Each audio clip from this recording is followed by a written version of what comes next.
Thomas Wolfe Hawthorne's muscles tensed as the military transport plane touched down at Fort Bragg, North Carolina. The familiar tarmac stretched before him, a sight he had conjured in countless nights in Afghanistan. 2 weeks ahead of schedule, he allowed himself a rare smile, picturing the surprise on his family's faces. His calloused fingers brushed against the worn edges of his phone. No messages, no calls, no replies to his attempts to connect over the past month. The screen remained stubbornly blank, mirroring the silence of his final weeks of deployment. He waved it away, attributing it to poor field connectivity, but a knot of unease, that same instinct that had saved his life more than once, tightened in his gut. The relative quiet of the base felt alien after 2 years of constant vigilance. No distant explosions, no radio chatter, no perpetual state of readiness, just the occasional hum of civilian vehicles and the muted conversations of base personnel going about their routines. Thomas's thoughts drifted to his 8-year-old son, Nathan.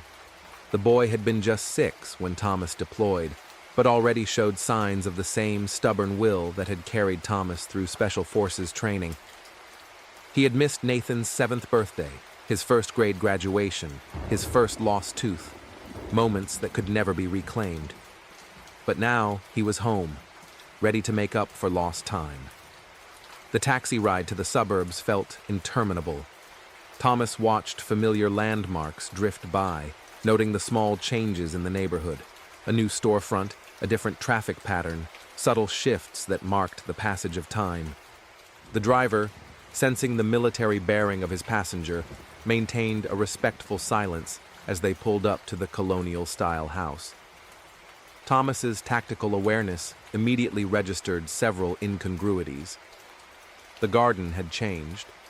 Grace's beloved roses, which she had painstakingly cultivated for years, were gone. In their place were generic shrubs, an oddly impersonal detail for a woman who had won local gardening competitions.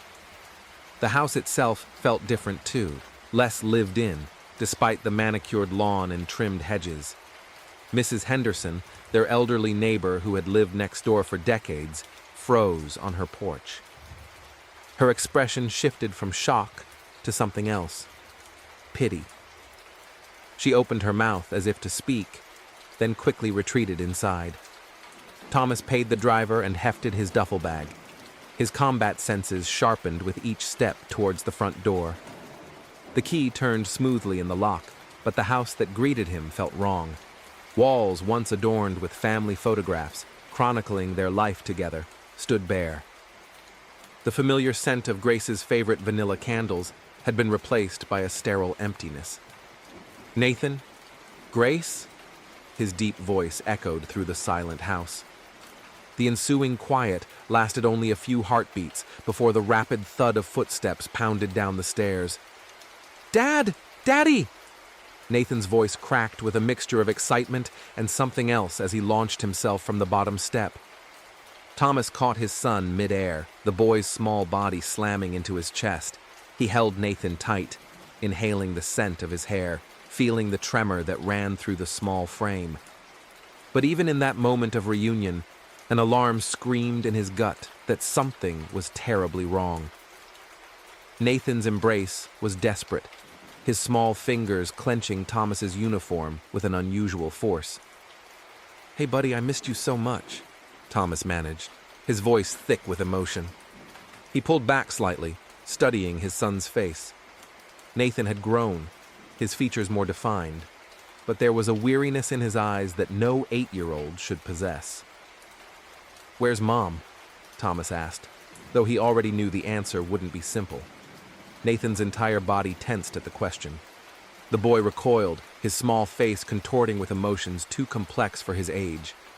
"Mom's at church," he began, then trailed off, his lower lip trembling. "Getting married." The words hit Thomas like a physical blow, but years of combat training kept his expression impassive. "What did you say?" His voice remained level, though every muscle in his body coiled. "To Uncle Steve," Nathan continued, the words now tumbling out in a rush. "To your friend Steve, everyone's there. Grandma and Grandpa Hawthorne, Aunt Rebecca," he faltered, struggling with what had to come next. "Tell me, son," Thomas prompted, already knowing he wouldn't like the answer.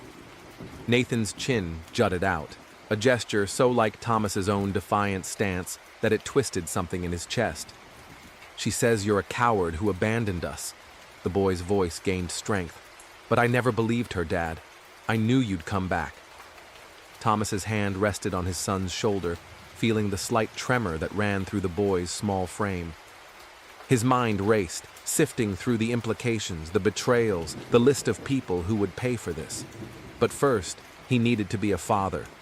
"Nathan, look at me," he commanded, his tone the same one he used to direct men in combat situations.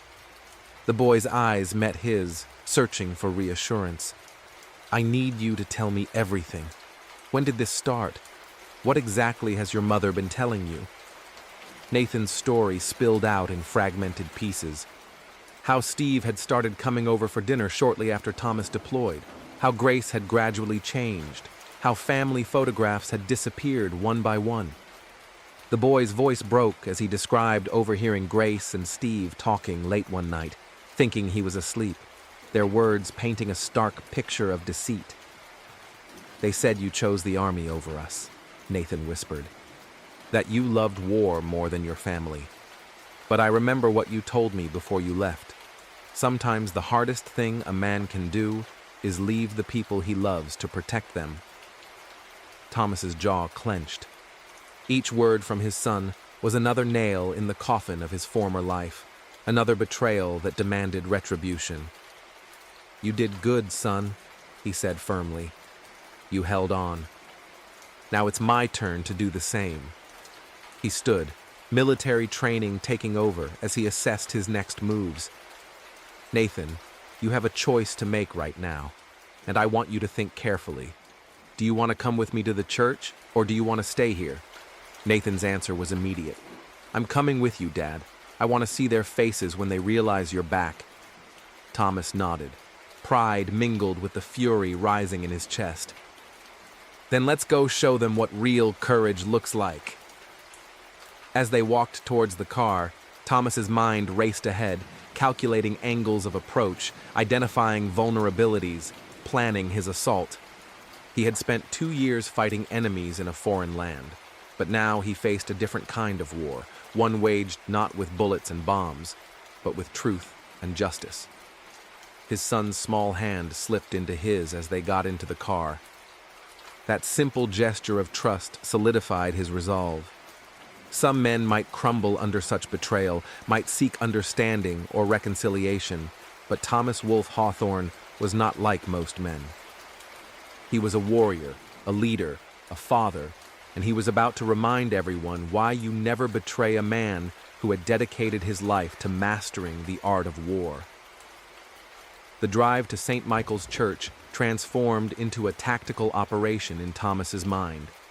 Each turn provided new intelligence, fresh pieces of the puzzle clicking into place with devastating clarity. Steve Morrison, his supposed best friend since their high school football days, the man who had fought beside him on their first tour, who had stood as his best man and sworn eternal brotherhood. The memories crashed against his mental barriers. Steve's eager offers to look after Grace and Nathan during his deployment, his insistence on video calls, the way he had positioned himself as the family's protector in Thomas's absence, the Sunday dinners Grace had mentioned in their increasingly infrequent conversations, the way she had become more distant and evasive, always having an excuse to end their calls early. Thomas's knuckles whitened on the steering wheel as he recalled an email from his sister Rebecca 6 months ago. The message had seemed oddly urgent. "We need to talk about Grace. It's important." He had brushed it off, attributing it to typical family drama, unwilling to delve into domestic issues while managing combat operations. Now those words took on a different meaning, a weak attempt at a warning that ultimately meant nothing. "Dad?" Nathan's voice cut through his thoughts. "Are you angry?" Thomas glanced at his son, noting the worry in his eyes. "Not at you, Nathan. Never at you. But yes, I'm angry at the adults who should have known better, who should have protected our family instead of tearing it apart. Even Grandma and Grandpa, especially them. Thomas's voice hardened.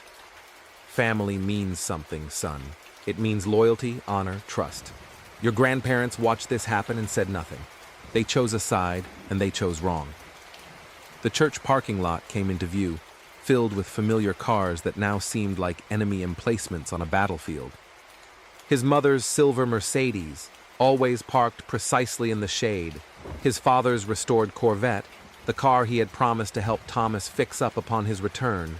Steve's Porsche, bought with the profits from the security consulting firm he and Thomas had planned to launch together after his service ended.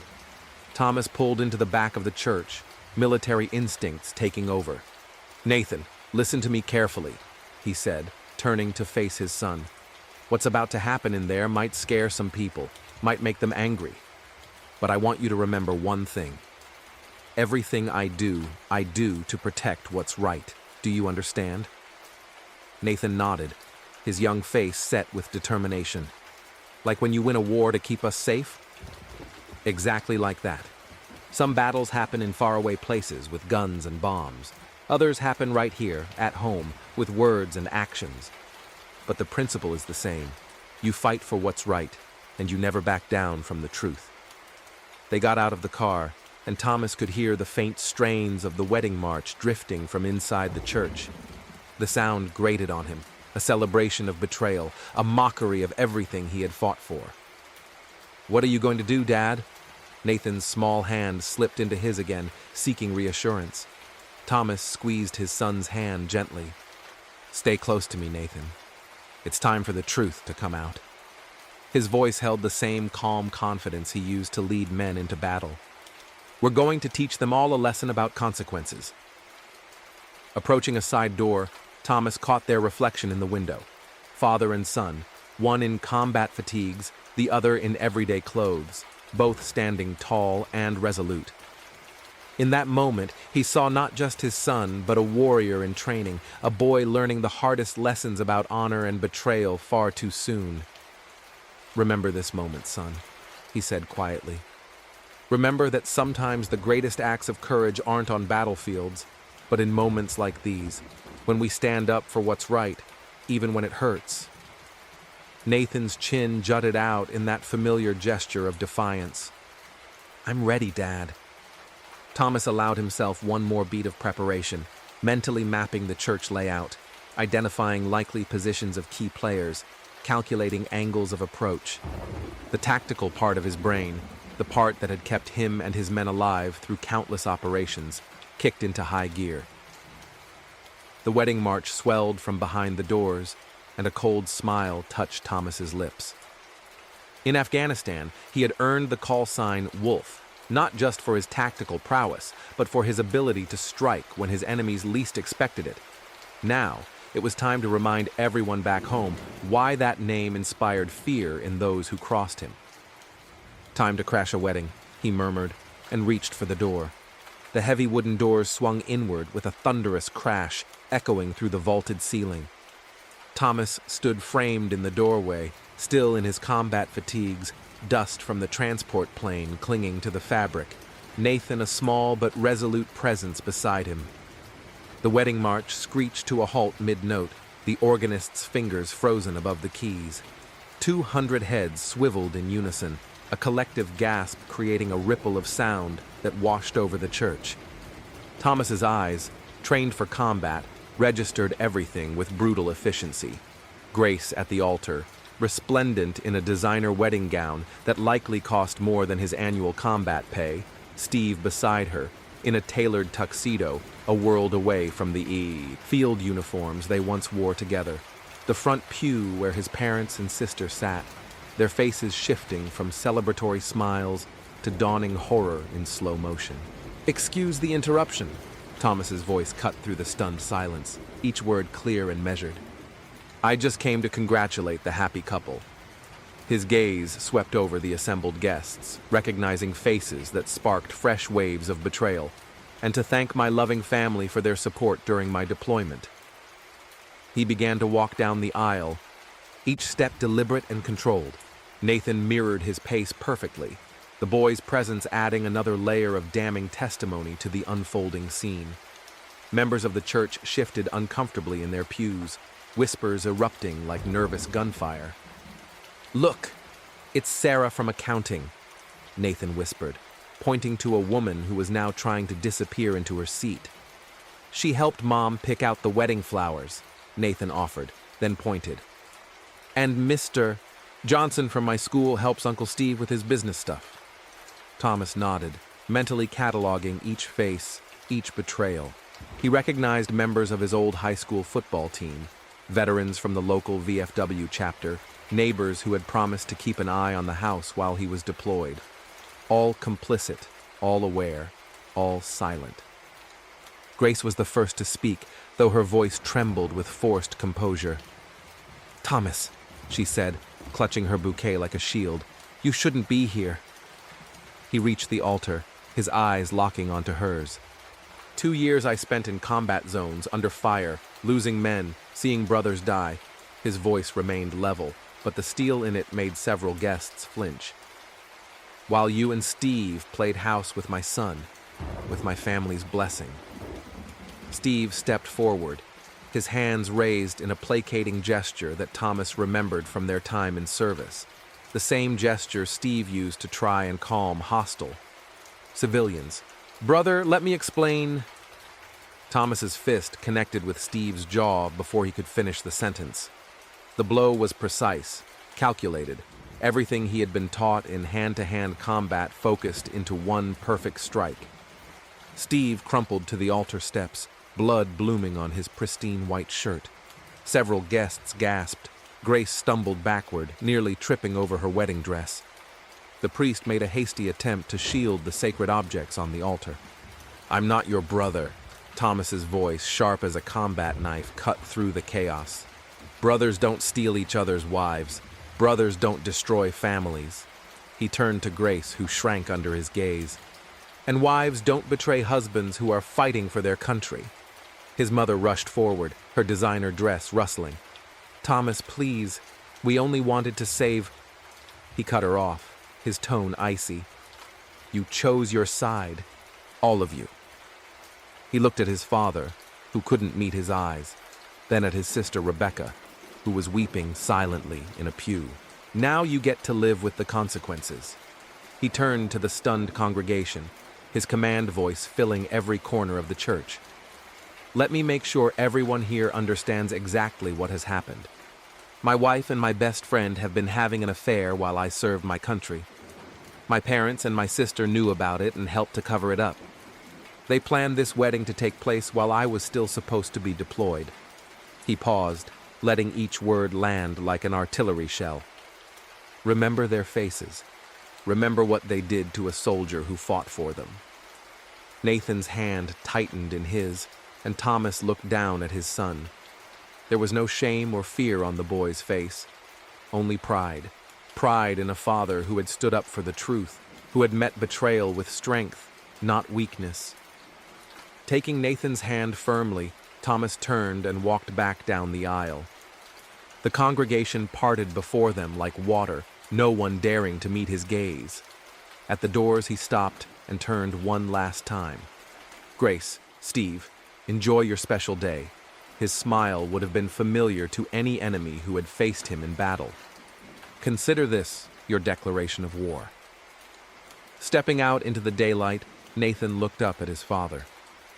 "Are we going home now, Dad?" Thomas shook his head. "No, son. We're going to build a new home. And then we're going to teach them all about justice." Behind them, the chaos in the church erupted, but Thomas didn't look back. He had learned in war that you never look back once you've initiated the attack.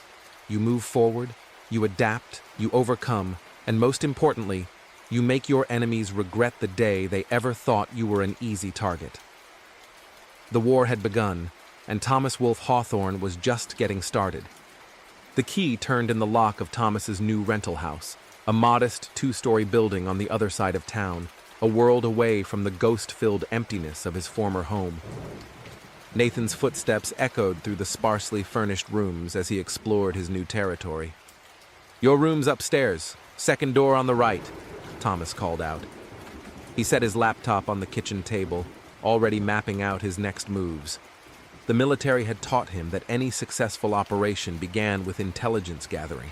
He needed allies, evidence, and a comprehensive battle plan. His phone vibrated with another message from Grace's lawyer. Divorce papers, custody arrangements, attempts to paint him as an unstable veteran. Thomas deleted it without reading. They still thought they were dealing with an ordinary adversary.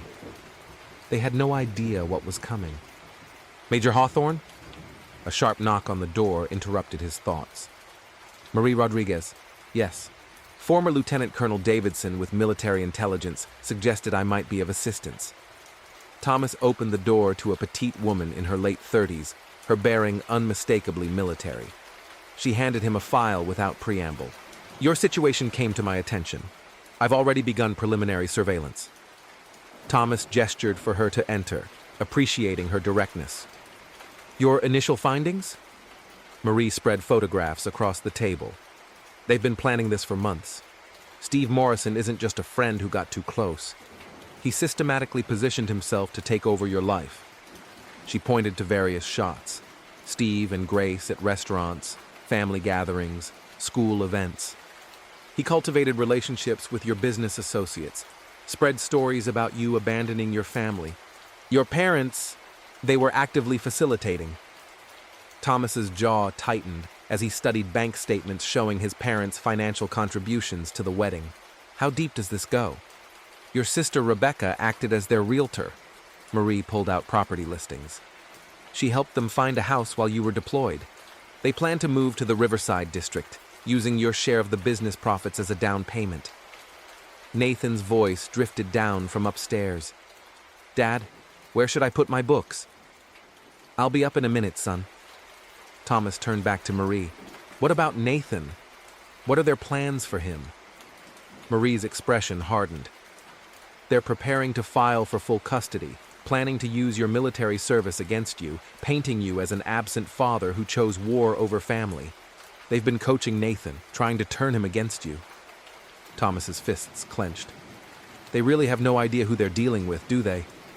No, Marie agreed. They think they're dealing with a broken soldier. They don't understand they're facing a tactical expert who specializes in dismantling enemy operations. Thomas began to organize the photographs. I need everything. Their movements, their communications, their financial records, every weakness, every pressure point, every skeleton in their closets. Already on it, Marie produced her laptop. Steve's business dealings aren't as clean as they appear. He's been cutting corners, falsifying documents. Your parents' social standing is built on a carefully maintained facade of lies. Grace's teaching career, there are some interesting complaints in her file. Thomas nodded, his mind fully engaged in military planning mode. It's time to show them what real psychological warfare looks like. But first, he picked up a photo of Steve and Grace at a country club event. Tell me about their routines, their social circle, everyone who enabled this betrayal. For the next hour, they mapped out the enemy territory. Marie's information was comprehensive. Credit card statements showing expensive dinners, hotel receipts, text messages extracted from cloud backups, the full picture of the betrayal laid bare in digital breadcrumbs. There's something else you should see, Marie hesitated. Messages from your family's group chat. They were discussing how to manage your return, assuming you would survive your deployment. Thomas read the messages, his expression growing colder with each line. His mother's concerned messages about easing the transition, his father's financial advice to Steve on managing the anticipated inheritance, his sister's suggestions on how to handle the inevitable confrontation. They thought they had it all planned out, Thomas said quietly. The grieving widow finds solace. The loyal friend steps in. The supportive family helps them heal. A perfect narrative for their social circle. Instead, they got the wolf. Marie offered a grim smile. Want to hear my proposal for Phase 1? Thomas returned her smile, the same one that had unnerved enemies in combat zones. Let's start with Steve's business empire. Tell me about these fraudulent contracts. Marie opened the financial documents. He's been using your supposed partnership to attract investors. The numbers don't add up. An anonymous tip to the SEC, Thomas began. Not yet, she held up a hand. First, I need a complete map of everyone involved. Every investor, every client, every social connection. When we strike, we take down the entire network. Nathan came downstairs, stopping when he saw Marie. Thomas made the introductions. Ms. Rodriguez is helping us fix things, son. Nathan studied her with surprising maturity. Are you going to help Dad fight them? That's exactly right, Marie replied. Your dad's a strategic expert. We're going to make sure everyone understands why you never betray a soldier. Thomas watched his son absorb those words, seeing the same resolve he felt mirrored in the boy's eyes. Nathan, remember what I taught you about military operations? Gather intel, identify weaknesses, plan your attack, show no mercy to the enemy. Nathan recited perfectly. Gather intel, identify weaknesses, plan your attack, show no mercy to the enemy. Thomas ruffled his hair. Now go finish unpacking. We have work to do. After Nathan went back upstairs, Marie raised an eyebrow. He's a quick study. Soldier's son, Thomas replied simply. He understands loyalty and betrayal better than they ever will. He turned back to the evidence. Show me everything you have on Steve's investors. It's time to start dismantling his empire. Thomas sat in his makeshift home office, monitoring multiple screens as his meticulously crafted plan unfolded. Marie's intelligence was flawless, each piece of evidence strategically placed for maximum impact.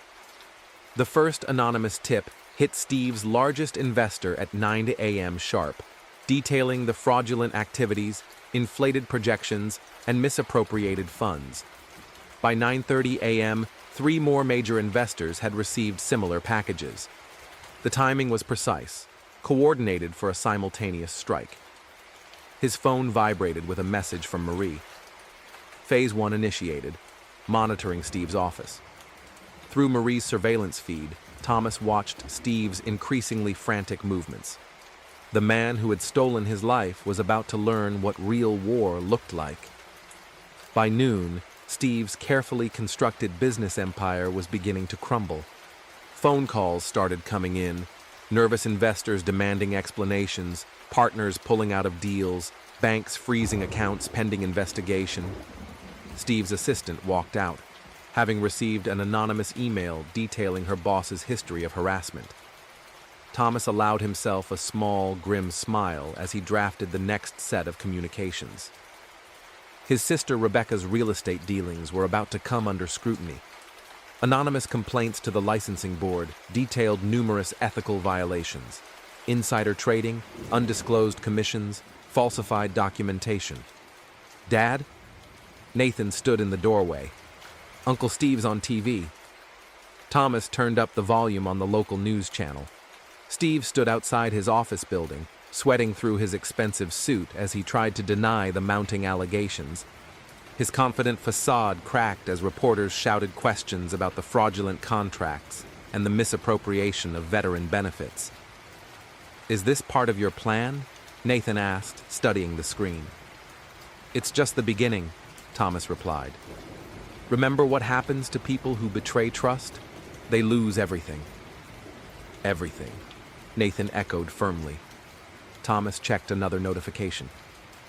His parents' country club had received an interesting package, evidence of his father's inappropriate behavior with younger staff members, along with corroborating witness statements. Marie's follow-up message confirmed the effect. Country club membership revoked, his mother's social standing plummeting, Rebecca's real estate license suspended pending investigation. Thomas typed his next instruction: release the school board documents. Within hours, Grace's carefully cultivated image as a grieving military wife began to unravel. Anonymous sources provided the school board with detailed documentation of her affair with a married man while his wife was serving overseas. Local veteran organizations, already incensed by the wedding incident, began showing up at every public event Grace and Steve attended. They shared stories of Thomas's heroism, of battles fought and brothers lost, while Steve played house with a deployed soldier's wife. Thomas was executing each strike with surgical precision. Steve's business associates received evidence of his stolen valor, exaggerated military claims, and appropriated war stories. Local news outlets received anonymous tips about the family's betrayal of a decorated soldier. The pressure was mounting relentlessly. Grace's social media accounts were flooded with messages from military spouses expressing their disgust. Steve's professional network fractured as colleagues distanced themselves from the growing scandal. "You're destroying them," Marie observed during their evening briefing. "Steve's company stock is down 60%. Grace has been suspended. Your parents are social pariahs." "No," Thomas corrected her, his voice cold. "They destroyed themselves. I'm just making sure everyone knows about it." He pulled up their next list of targets. "Time for Phase 2. Marie studied the new data. "Your father's business partners might object to these revelations." "They should have thought of that before funding my wife's wedding to my best friend." Thomas's tone remained clinical, detached. "Release the documents at midnight." The psychological warfare continued relentlessly. Every public appearance became a minefield. Veterans showed up at restaurants where Grace dined, loudly discussing loyalty and honor. Business meetings where Steve tried to court investors were disrupted by former soldiers asking pointed questions about his military service record. Thomas monitored everything from his command center, directing each strike with tactical precision. Nathan watched and learned, absorbing lessons about consequences and justice. "Your mother called," Thomas mentioned one evening, begging for a meeting. Nathan looked up from his homework. "Are you going to talk to her?" "No," Thomas showed him the latest intelligence report. "She's trying to garner sympathy for her counterattack. But we're ready for that too." The report detailed Grace and Steve's desperate attempts to salvage their reputations, emergency meetings with lawyers, frantic calls to media outlets, attempts to spin the narrative as harassment by an unstable veteran. "They still think they can win," Marie observed. Thomas's smile was predatory. "They haven't understood yet. In war, you don't just defeat the enemy, you eliminate their ability to fight back." The lawsuit landed exactly as Thomas predicted. Grace and Steve's lawyers filed for emergency custody, painting him as an unstable veteran ravaged by betrayal. His parents submitted written affidavits detailing his angry outburst at the church. Local news outlets picked up the story, questioning whether a combat veteran with issues should have custody of a child. Thomas read the legal documents without expression, noting how they twisted every fact to fit their narrative. His strike at the wedding became uncontrolled violence, his tactical dismantling of their lives a dangerous obsession. "They're calling you unstable," Marie reported, monitoring the media coverage. "Claiming PTSD, suggesting you're a threat to Nathan." Everything was proceeding according to plan. Thomas initiated his pre-prepared countermeasures. It was time to show them what real preparation looked like. The custody hearing took place in a packed courtroom. Grace's lawyer went first, weaving a tale of a troubled veteran unable to cope with betrayal, a danger to himself and others. Steve testified about Thomas's aggressive tendencies, carefully omitting his own role in the betrayal. Thomas watched their performance calmly. Nathan remained by his side, refusing to sit with Grace despite her tearful pleas. The boy's loyalty was a palpable force in the room. When Thomas's turn came, he unleashed his artillery.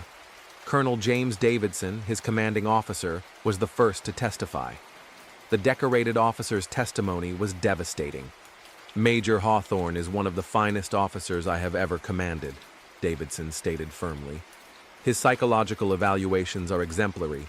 His composure under pressure is legendary. The idea that he is unstable is not just false. It's an insult to every soldier who serves with honor." Then came the testimonies of fellow soldiers attesting to Thomas's leadership and stability. Military psychologists confirming his excellent mental health, child development experts praising his parenting skills despite the challenges of deployment. Then the evidence of Grace and Steve's pre-hearing strategizing was presented.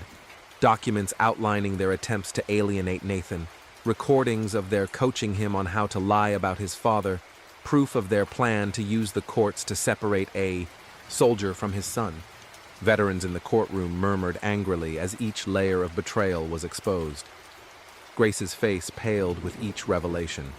Steve's confident demeanor crumbled as his carefully constructed narrative fell apart. Finally, Nathan took the stand. The boy stood tall, his father's strength evident in his posture. "They told me to lie about my dad," he stated clearly. "Mommy and Uncle Steve said to say he was scary and mean. They wanted me to tell the judge he hurt me." His voice gained strength. "But my dad's a hero. They're the liars." Grace broke down in tears. Steve tried to object, but the judge silenced him with a look. Thomas's parents sat stunned, their grandson's testimony destroying their carefully crafted arguments. The judge's ruling was unequivocal. Thomas would retain primary custody.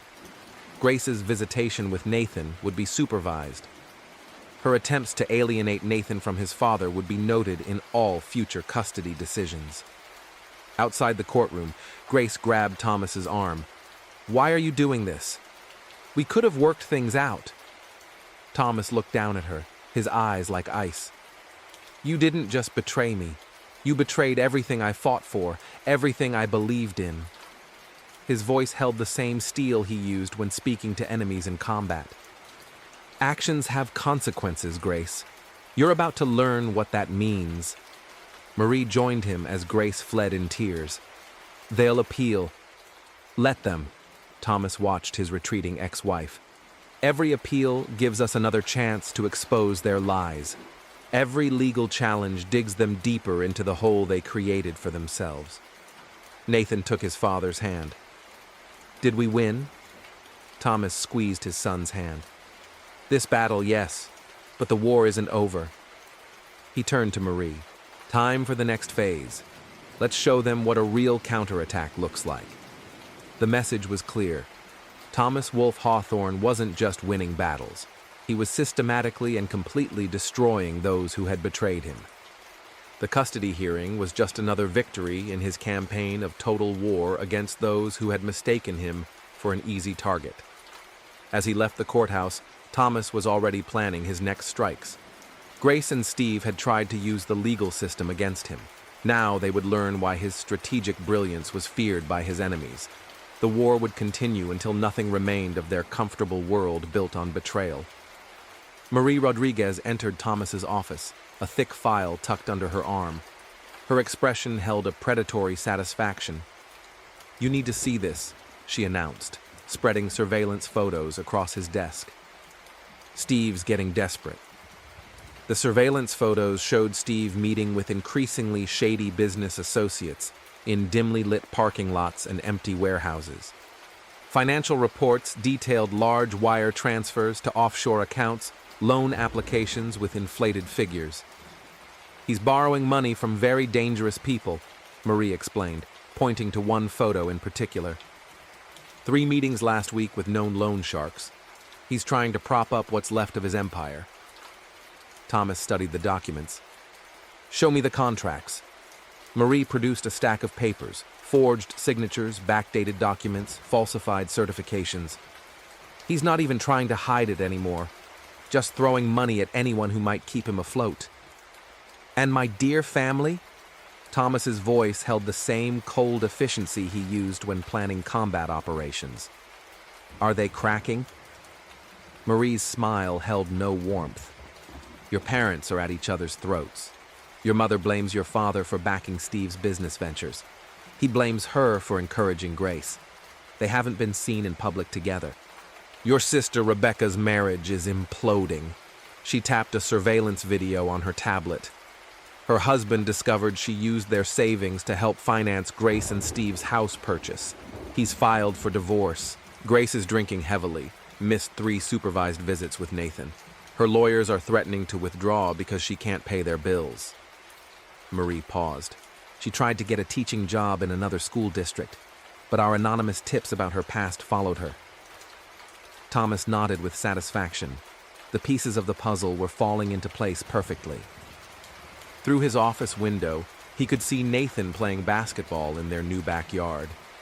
The boy had grown stronger in the past few months, shedding the weight of lies and manipulation.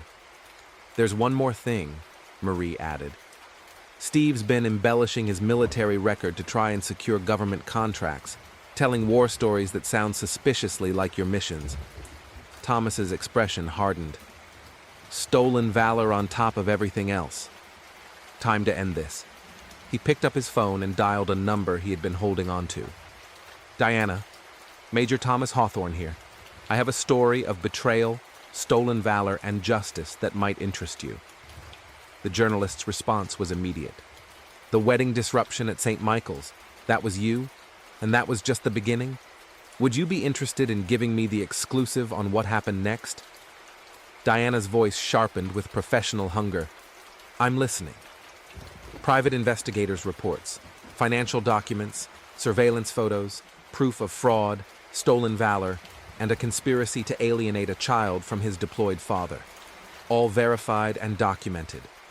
The military angle, a decorated soldier betrayed, a faithless wife, a phony war hero, complete with testimony from my commanding officer and fellow soldiers, contrasting my real combat record with Steve's fabricated one.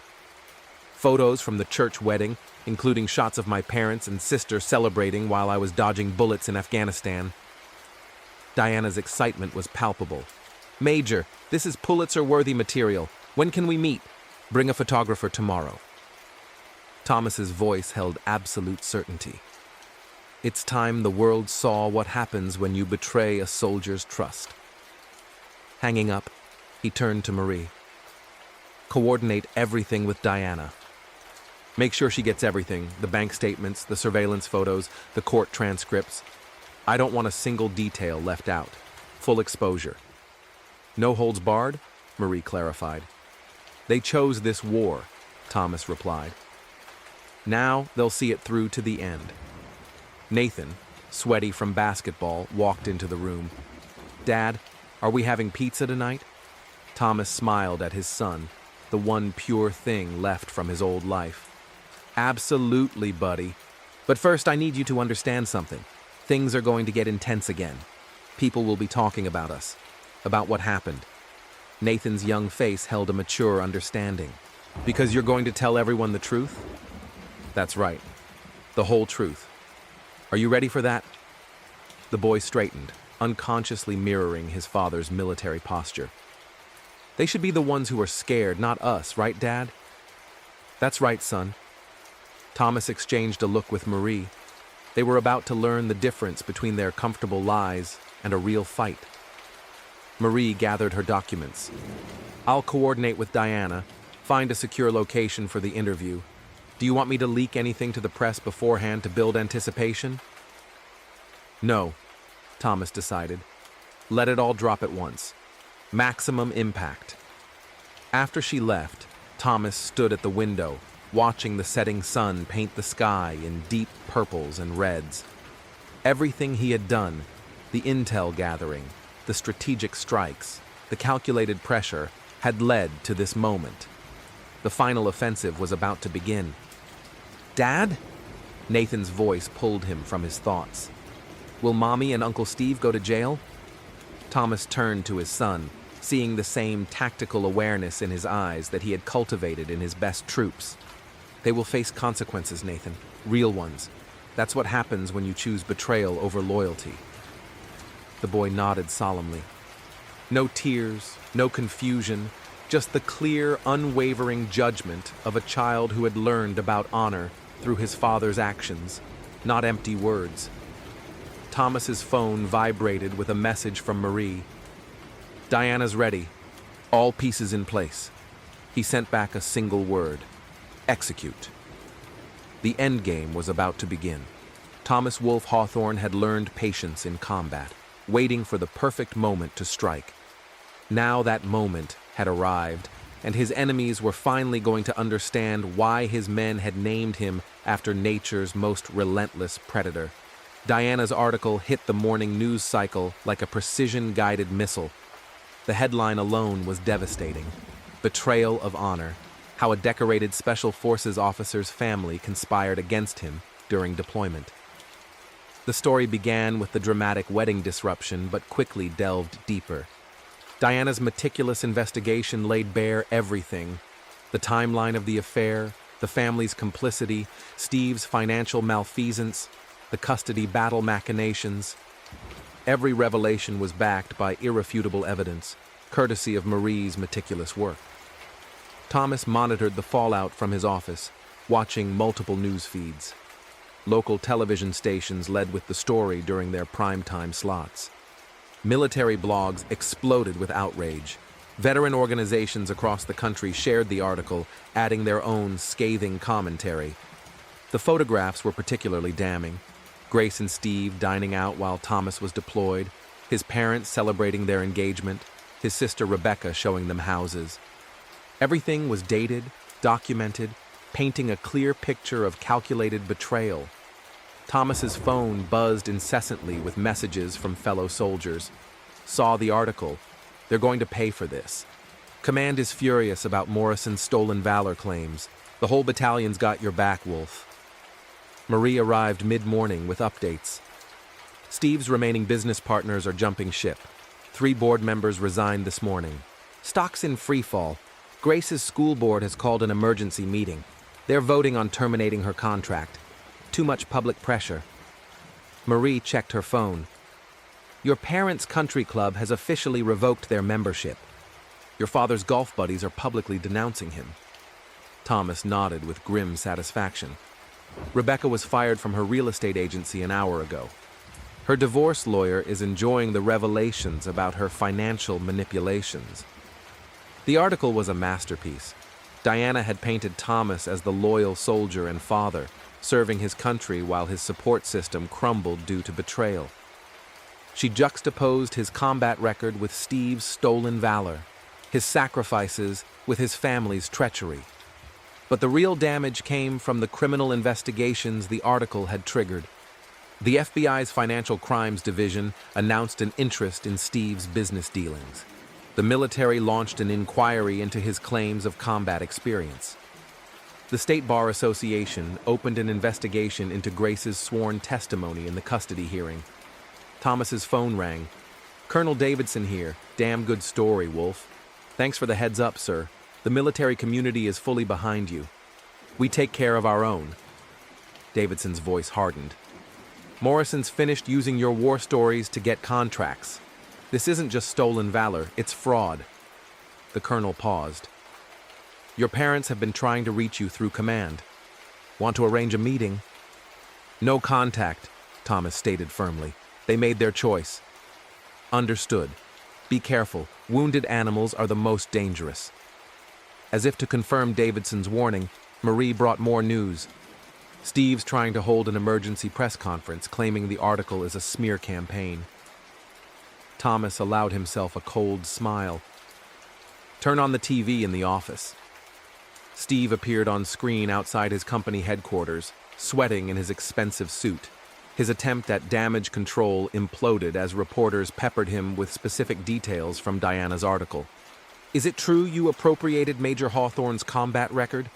Did you begin an affair while he was deployed? How long before his return did you plan to marry his wife? Did you use his presumed death to secure business deals? Steve's polished facade completely shattered. He shoved a camera away and retreated into the building, ignoring the shouted questions about fraud and stolen valor investigations. Grace's attempt at damage control fared no better. Her tearful interview about being a misunderstood woman seeking comfort was immediately countered by evidence of her systematic manipulation of Nathan and her attempts to alienate him from Thomas. Thomas's parents faced their own tsunami of social destruction. Country club friends, business associates, and society acquaintances abandoned them en masse. Their carefully constructed world of privilege and prestige crumbled under the weight of their exposed treachery. Nathan returned from school, his backpack scrawled with messages of support from his classmates. Dad, everyone read the article. They all say you're a hero. Thomas hugged his son. Remember what I taught you about justice. This isn't about revenge. It's about consequences, Nathan recited. That's right. Thomas checked his phone, more messages flooding in. We show people the truth, and then they have to face what they've done. Marie brought the afternoon reports. Military contractors were severing ties with Steve's company. Grace's teaching license was under review. The FBI had executed search warrants on Steve's offices. They're running out of options, Marie observed. Good. Thomas's voice held the same steel it did when cornering enemy forces. Now we wait for their desperate counterattack. It came sooner than expected. Steve attempted to wire massive amounts of money to offshore accounts, triggering alarms in the federal banking system. Grace tried to flee with Nathan during a supervised visit, but was intercepted by veterans Thomas had discreetly positioned nearby. Thomas watched it all unfold with a calculated satisfaction. Everything was proceeding according to plan. His enemies were self-destructing, each desperate move further exposing their true nature. Diana called with news of her article's impact. This is going national, Major. Every major network wants to run with it. Veteran organizations are demanding congressional investigations into stolen valor cases. Keep the pressure on, Thomas instructed. I want every stone overturned. By evening, the destruction was complete. Steve's company stock had plummeted to zero. Grace was facing felony charges for attempted custodial interference. Thomas's parents had holed up in their vacation home, besieged by reporters and shunned by their former friends. Marie brought the final reports for the day. Want to see something interesting? Surveillance footage from Steve's office. The video showed Steve shredding documents, screaming at board members, finally collapsing in his chair as his empire crumbled. In one satisfying moment, he tried to access accounts Thomas had already frozen, the realization of how thoroughly he had been outmaneuvered dawning too late. Should we be worried about retaliation? Marie asked. Thomas shook his head. They're finished. They just don't know it yet. Diana's article had pulled the first thread, but Thomas's meticulous planning had ensured the entire web of lies would unravel.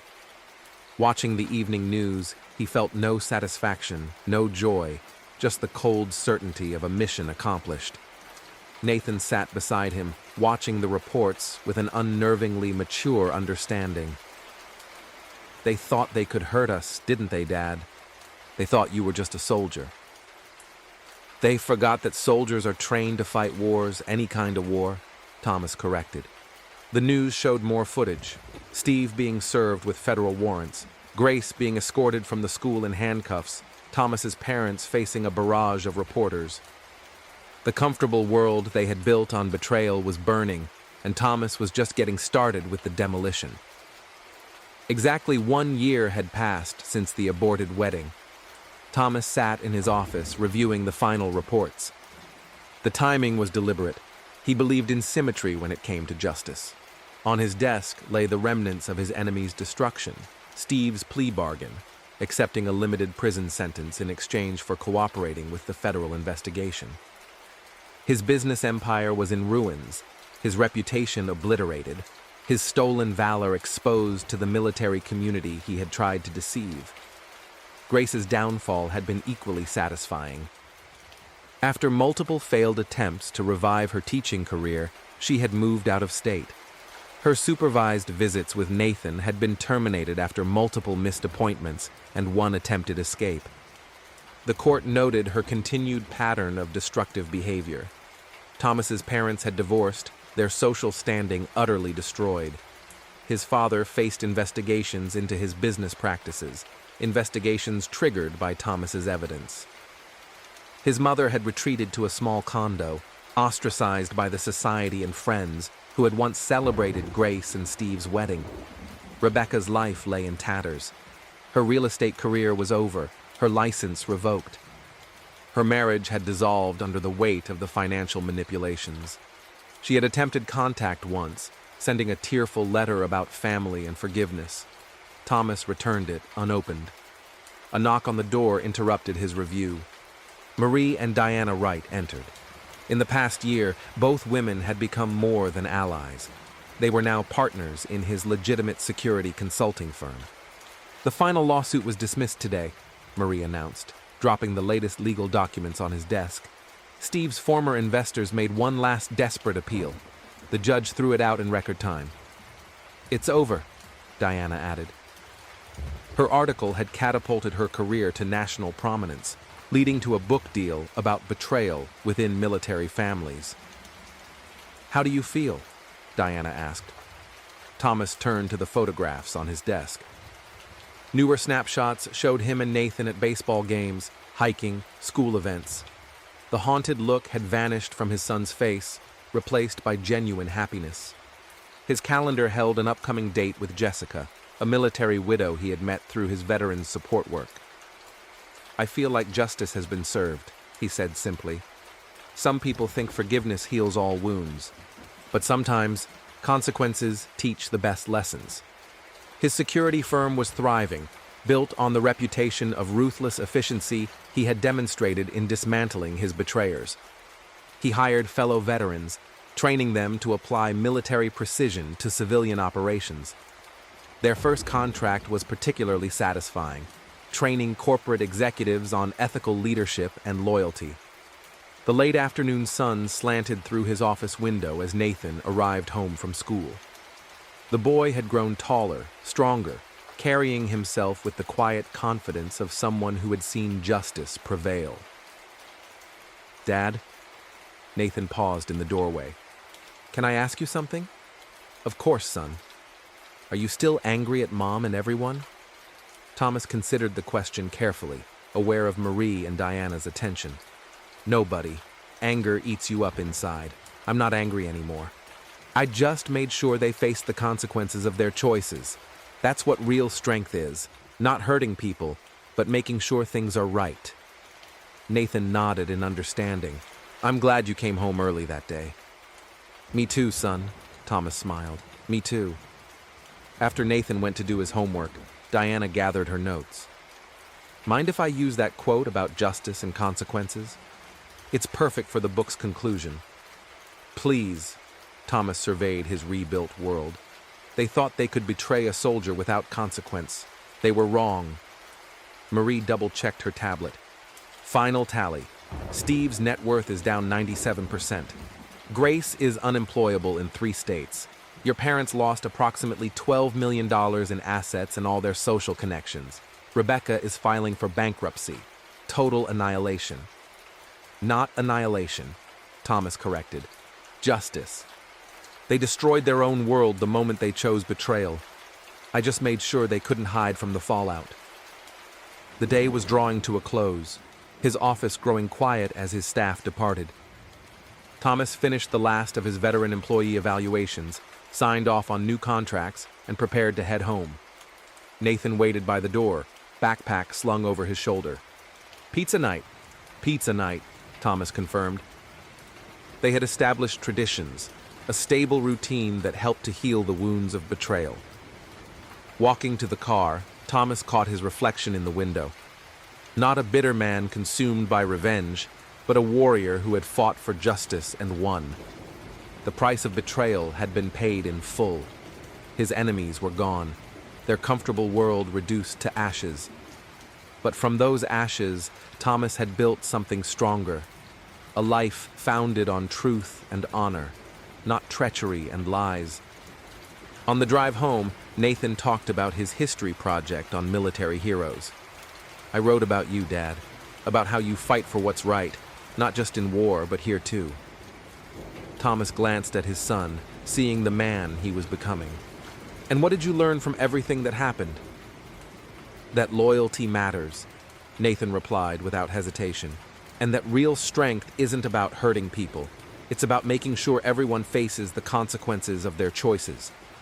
They pulled into their driveway, and Thomas noticed Jessica's car parked outside. She stood on the porch, her military bearing evident even in casual clothes. Their relationship had developed slowly, built on a shared understanding of service and sacrifice. "Brought over some study materials for Nathan's math test," she called out, "and maybe a little ice cream." Nathan bounded inside, leaving Thomas and Jessica on the porch. She had become a quiet fixture in their lives, never trying to replace Grace, but offering something entirely new, an honest partnership built on mutual respect. "I saw the final court rulings," she said quietly. "Congratulations? Or is that not quite the right word?" "It's over," Thomas replied. "That's enough." Inside, Nathan had already spread his books on the kitchen table. Thomas watched him work, remembering the frightened little boy who had revealed his mother's betrayal a year ago. That boy was gone. In his place was a confident young man who understood the true meaning of strength and honor. The evening passed peacefully.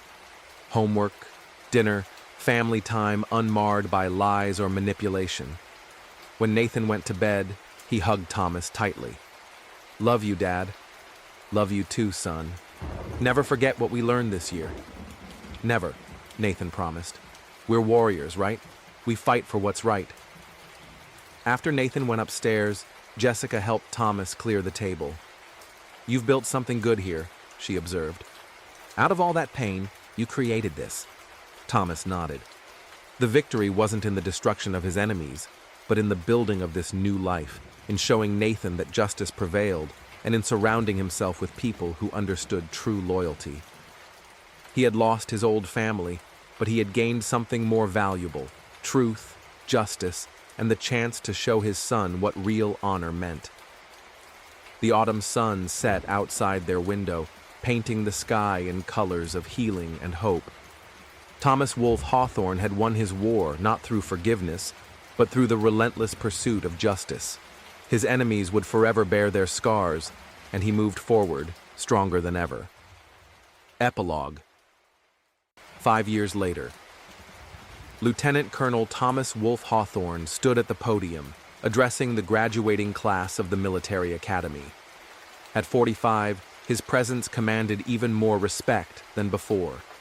His reputation was legendary, not just for his service record, but for the way he had systematically dismantled those who betrayed him. "Honor isn't just a word," he told the cadets.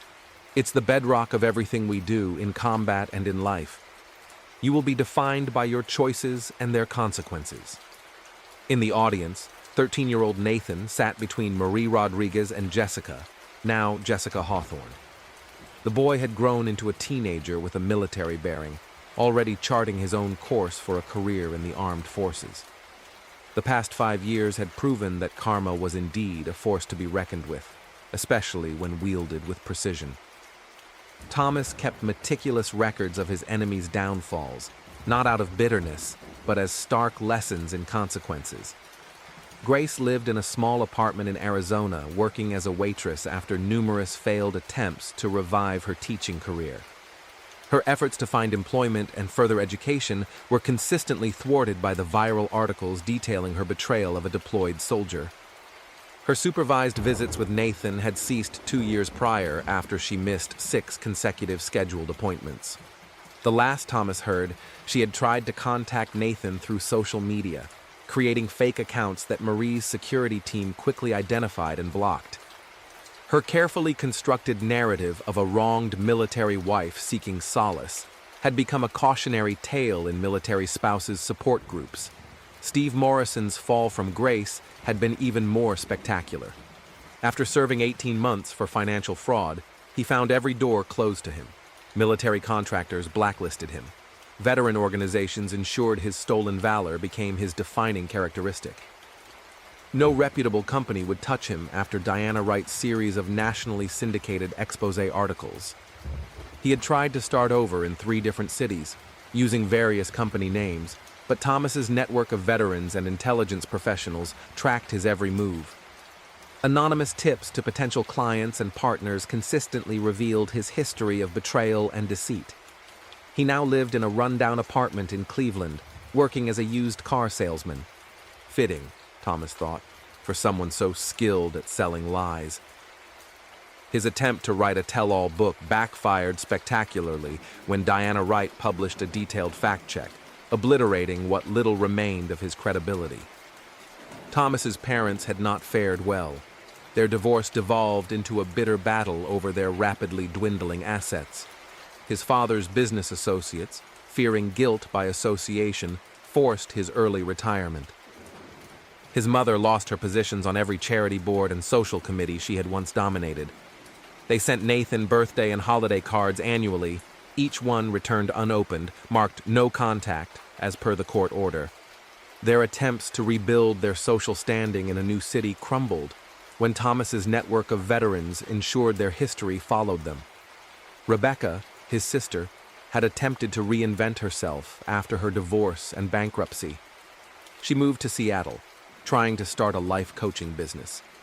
The irony was not lost on Thomas when her promotional materials emphasized honesty and family values.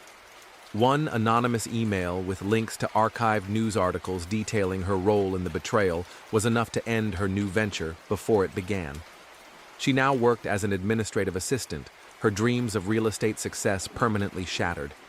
Marie Rodriguez had parlayed their successful intelligence operation into a leading national corporate security firm. Wolf Security specialized in catching corporate spies and fraudsters, their military precision and ruthless efficiency making them the go-to choice for major companies. Your father's methods are now taught in business schools, Marie told Nathan during a reception after his academy graduation. The course is called Strategic Response to Corporate Betrayal. They use his systematic dismantling of Steve's business empire as a case study.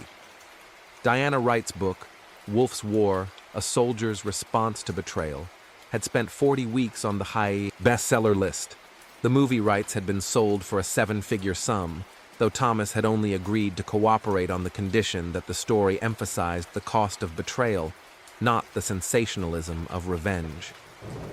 The studio wants to do a sequel, Diana mentioned, joining them at their table. Focus on the aftermath, show how your targets never recovered. Grace gave an interview last month, still trying to paint herself as the victim. No one believed her anymore. Thomas's marriage to Jessica 3 years prior had provided Nathan with the stable family environment he deserved. A military widow who understood service and sacrifice, she had never tried to replace Grace, instead building her own relationship with Nathan based on honesty and shared values. "Dad's speaking at my school next month," Nathan announced proudly. "Career Day. Half my class signed up for the Army because of him."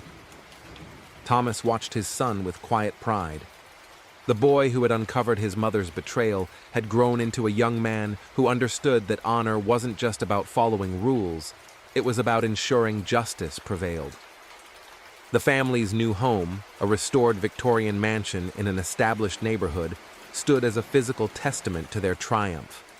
In Thomas's study, the evidence of his victory was displayed: framed newspaper articles detailing Steve's conviction, Grace's teaching license revocation, his parents' social exile. Some called it revenge, Thomas told his academy audience, concluding his speech. They missed the point. It was about consequences, about making betrayal too costly to risk. His security firm had expanded to a global level, with offices in major cities around the world. They specialized in what Thomas called consequence management, helping clients ensure that those who betrayed them faced appropriate repercussions. Marie's network of intelligence professionals kept tabs on Thomas's enemies, providing regular updates on their continued decline. Grace's latest boyfriend had dumped her after discovering her history through an anonymous email. Steve's attempt to relocate to Canada had been thwarted when his past mysteriously surfaced during an immigration check. Thomas's parents had been forced to sell their vacation homes, their retirement funds depleted by bad investments and legal fees. They now lived in a modest condo in Florida, their social circle reduced to other outcasts who couldn't afford to shun them. Rebecca's daughter, Thomas's niece, had stumbled upon articles about her mother's betrayal during a school research project. The ensuing family conflict had forced Rebecca to change jobs again, moving to a smaller apartment in a less desirable area. "It's about consequences," Thomas explained to a journalist doing a 5-year retrospective, about the fact that they don't end. "Every choice creates ripples that affect every aspect of your life. My enemies chose betrayal. They will spend the rest of their lives experiencing the results of that choice.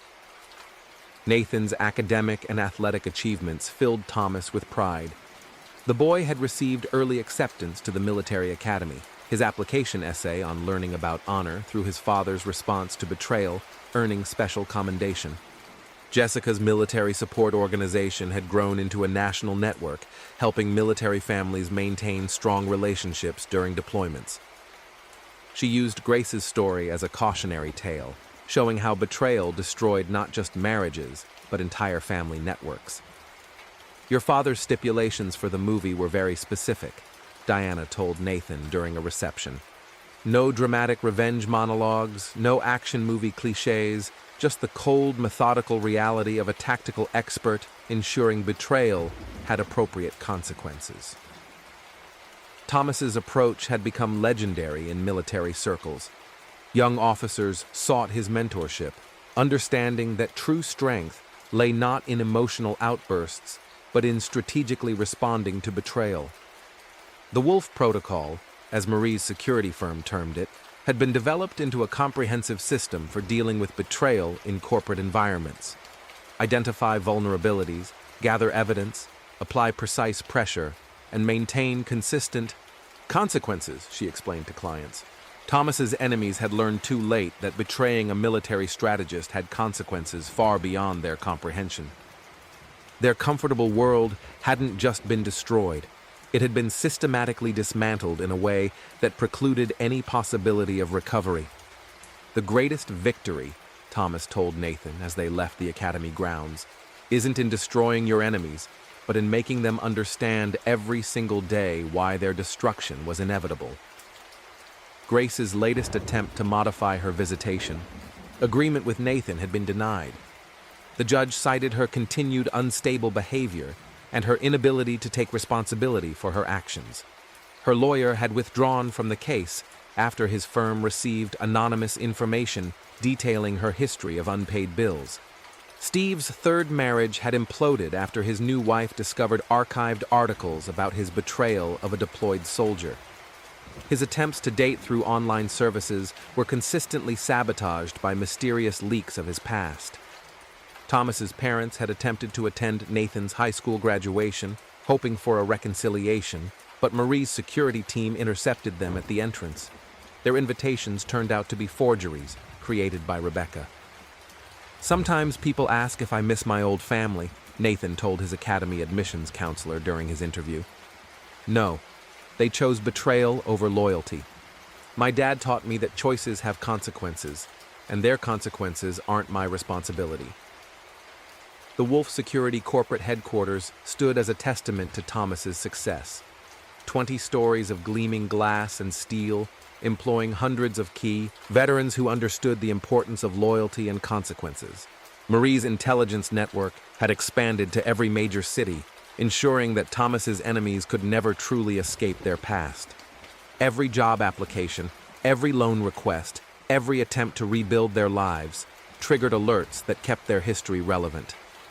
"The best part," Diana confided during a reception, "is that they did it to themselves. Every piece of evidence we used was something they created. Their own actions condemned them." Thomas's methodical dismantling of his betrayers had become a case study in numerous fields: military strategy, corporate security, even psychological warfare. Students analyzed how he had systematically eliminated every possible avenue for recovery. Grace's attempt to start a blog about healing from public shaming backfired when readers uncovered her identity. The comment section filled with veterans sharing stories of soldiers betrayed by their families. Steve's therapist published an anonymous case study on the psychological impact of justified social ostracization. Even with the obscured identities, military readers recognized the story, adding their own insights on betrayal and consequences. Driving home after Nathan's academy graduation, Thomas reflected on the past 5 years. His enemies had expected him to react like a wounded animal, driven by vengeance. Instead, they had faced a strategic expert ensuring that betrayal carried irreversible consequences. "We have dinner with the movie producers next week," Jessica mentioned. They want to discuss a documentary series about the long-term effects of betrayal. Nathan had already read the preliminary script. They're calling it The Wolf Legacy, How One Soldier Redefined Justice. Thomas smiled with quiet satisfaction. His response to betrayal had transcended personal revenge, evolving into a systematic approach to justice.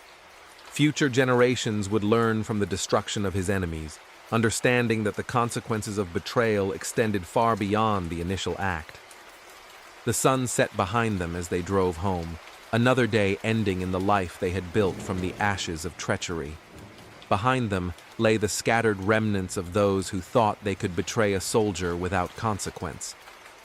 Ahead lay a future built on honor, strength, and the unwavering belief that justice, properly administered, was the ultimate weapon against betrayal.